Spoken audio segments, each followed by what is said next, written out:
So Jesus again said to them, "Children, how hard it is to enter the kingdom of God. It is easier for a camel to pass through the eye of a needle than for one who is rich to enter the kingdom of God." The eye of a needle. Now, even if we took it literally, that Jesus was talking about a needle we used for sewing, and even if we took a needle that's used on farm machinery to tie hay bales, for instance, regardless of what size needle we have, to think of a camel getting through it, through the eye of it, doesn't work. So, on the other hand, the eye of a needle was also seen as a small gate. And in order for a camel to get through that small gate, the camel had to be completely unloaded of everything. And then the camel had to skivvy its way through the small gate called the eye of a needle.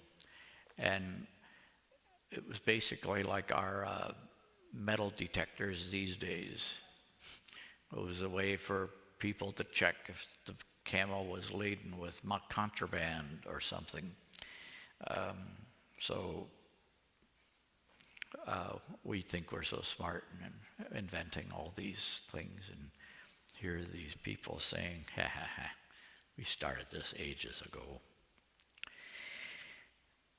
So when it comes to us, so what do we need in order to make it through the narrow gate, the eye of a needle?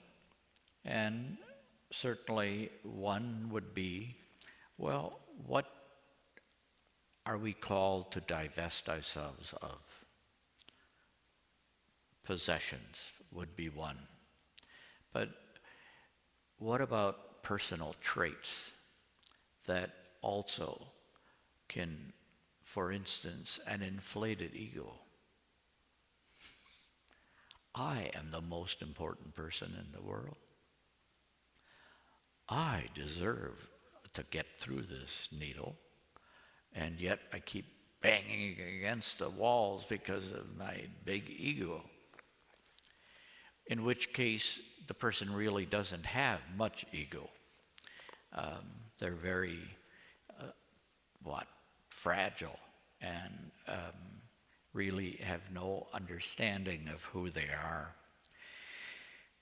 And for some of us, it's anxiety, it's worry, it's our fears, it's not thinking we are worthy.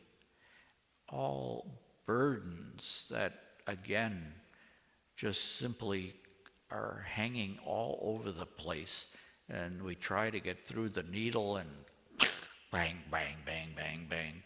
It's like pots and pans bouncing all over the place. And